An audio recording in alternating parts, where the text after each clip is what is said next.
Hello everybody, 99 and Des. How's everybody doing today? Guess where we are? We are home. We are unpacking bags and bags and bags of clothes. There's Miss V. Miss V, how is thee?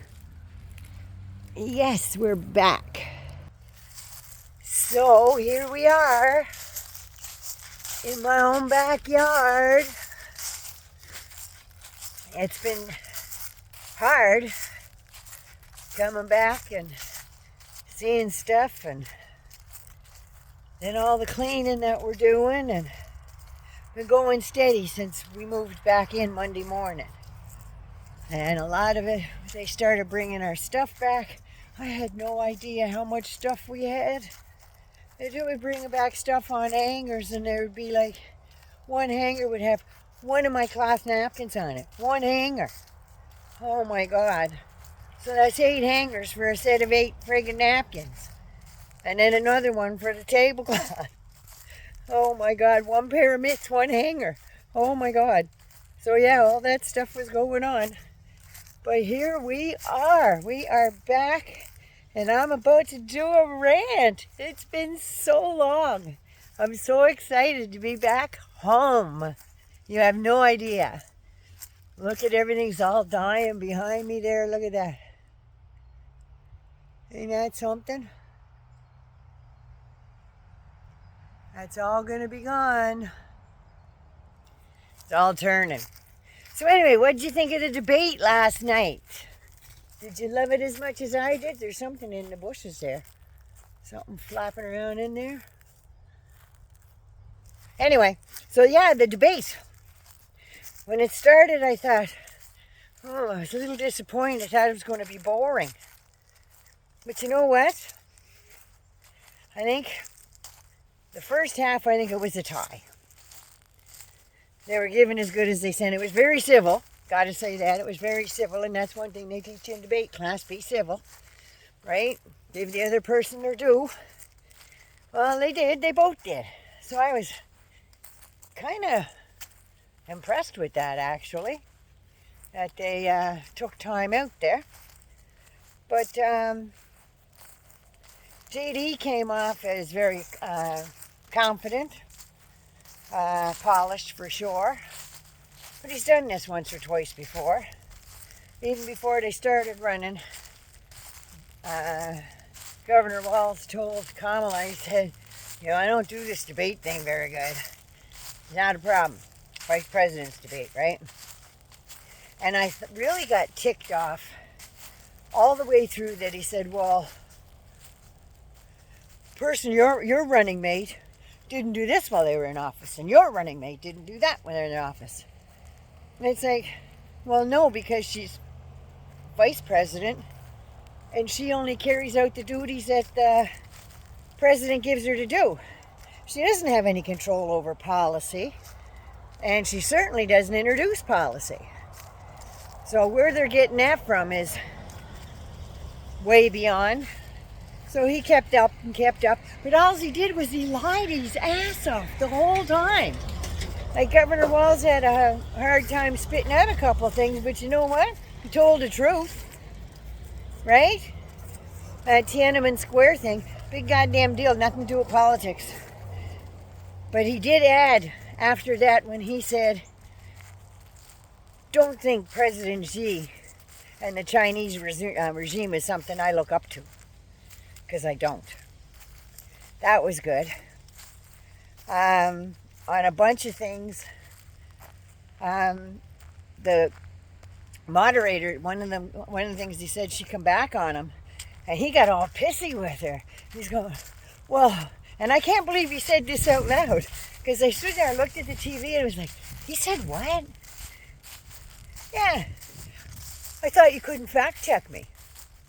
So that means you can lie your ass off just because they weren't going to do on the spot fact checking, but they had that stupid little QR code there.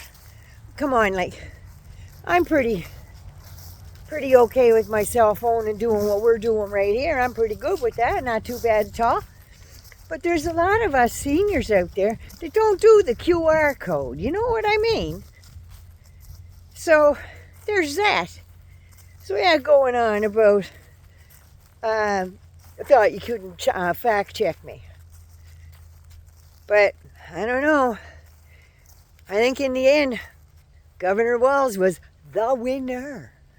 The winner. When Shady Pants there couldn't say that Donald Trump lost the election in 2020, when he basically said, well, that's a half-assed answer to no answer at all, I thought, good on you, Mr. Walz. Good on you. Because it was all horseshit. Everything that came out of Vance's mouth was horseshit.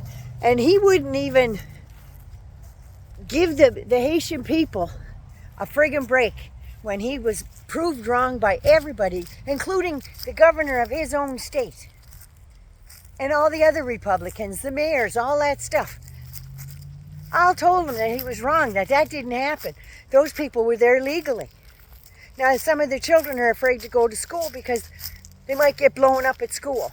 And I guess with all the stuff that's going on in the Middle East right now, they would be a little weird because everything is getting blown up over there. And they're figuring if they're getting bomb threats at school, they could be next, right? And I'd be worried of sending my kids to school there with some of them arseholes out there. But oh no, apparently only they have rights. Nobody else does, right? And when you say anything about them, you're censoring them.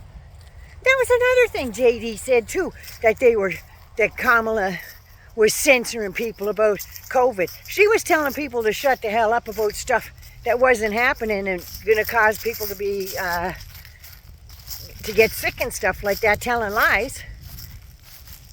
So like, where does he get off doing that? Well, she didn't mind her censoring people. She didn't censor anybody. They just corrected facts. Corrected facts. Who was the one that went to Twitter and told them to take down a tweet by Chrissy Teigen when they called him? He called her a nasty woman or something like that, and she said, yeah, well, you're a pussy ass bitch. And he got right on the phone to Twitter. Better take that down. They're being mean to me. When the Democrats and Biden and everybody, there was a few facts on there that if people had to use that stuff, they could have died. Poison control was getting calls up the arse, for Christ's sake, about idiots calling about injecting friggin' Lysol and disinfecting into their veins. Or drinking it. People were drinking caustic fluids thinking it was going to kill COVID or prevent them from getting it. All it was going to do was prevent them from talking because it was going to burn their throats out. Oh my God. But she's the one that censors everybody, right? It's her. Oh, frig.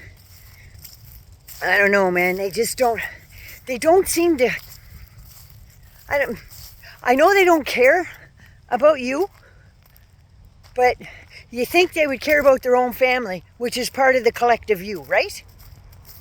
So when he's going on about the Haitians and disparaging the Brown families and stuff, maybe he should look in the mirror beside his wife there, because she's a little bit tan too. Just saying.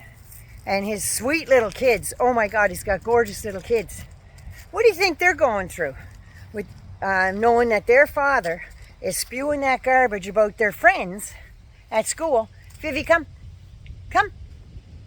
Spewing all that garbage about their friends at school. How do you think they feel? You don't think that gets back to them? They're too young? I don't think so. Kids aren't as stupid as we'd like to think they are. They're more savvy than we ever were, that's for sure, because they've got technology. They got all kinds of stuff. So that's the way that's going.